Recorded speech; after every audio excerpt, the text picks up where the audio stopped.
ಜೋಳದ ರಾಶಿ ಗುಡ್ಡದಲ್ಲಿ ಕರಡಿ ಪ್ರತ್ಯಕ್ಷವಾಗಿದೆ. ಇನ್ನ ವಿಜಯನಗರ ಜಿಲ್ಲೆ ಹೊಸಪೇಟೆಯ ಜೋಳದ ರಾಶಿ ಏನಿತ್ತು ಆ ಗುಡ್ಡದ ಬಳಿ ನಡೆದಿರುವಂತಹ ಘಟನೆ. ಗುಡ್ಡದಲ್ಲಿ ವಾಕಿಂಗ್ ಮಾಡುವ ಕರಡಿಯನ್ನ ಕಂಡು ಗಾಬರಿಯಾಗಿದ್ದಾರೆ. ಇನ್ನ ಕರಡಿಯನ್ನ ಕಂಡು ಸ್ಥಳೀಯರು ಅರಣ್ಯ ಸಿಬ್ಬಂದಿಗೆ ಮಾಹಿತಿಯನ್ನ ನೀಡಿದ್ದಾರೆ.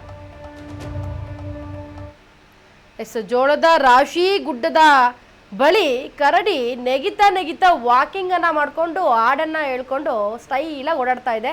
ನೀವು ದೃಶ್ಯಾವಳಿಗಳಲ್ಲಿ ಗಮನಿಸ್ತಾ ಇದ್ದೀರಾ. ಯಾರೂ ಇಲ್ಲ, ಆರಾಮಾಗಿ ಇದೆಲ್ಲ ನಂದೇ ಅನ್ನೋ ರೀತಿಯಲ್ಲಿ ಓಡಾಡ್ಕೊಂಡು ಆಟ ಆಡ್ಕೊಂಡು ಕರಡಿ ಇದೆ. ಅಕಸ್ಮಾತ್ ಯಾರಾದರೂ ಅಲ್ಲಿ ಸಿಗಾಕೊಂಡ್ರೆ ಮಾತ್ರ ಅವ್ರ ಕತೆ ಅಷ್ಟೇ ಮುಗೀತು ಅಂತಾನೆ ಹೇಳ್ಬೋದು. ಆದರೆ ಜನರು ಅಲ್ಲಿದೀಗ ಸದ್ಯ ಕರಡಿಯನ್ನ ಕಂಡು ಅಲ್ಲಿದ್ದಂತಹ ಸ್ಥಳೀಯರು ಅರಣ್ಯ ಸಿಬ್ಬಂದಿ ಏನಿದ್ದಾರೆ ಅವರಿಗೆ ಕರೆಯನ್ನ ಮಾಡಿ ಮಾಹಿತಿಯನ್ನ ನೀಡಿದ್ದಾರೆ. ಇನ್ನು ಸ್ಥಳಕ್ಕೆ ಬಂದ ಸಿಬ್ಬಂದಿ ಕರಡಿ ಓಡಾಡಿಸಿದ್ದಾರೆ. ಜೊತೆಗೆ ಘಟನೆಯಲ್ಲಿ ಯಾವುದೇ ಪ್ರಾಣಾಪಾಯ ಉಂಟಾಗಿಲ್ಲ.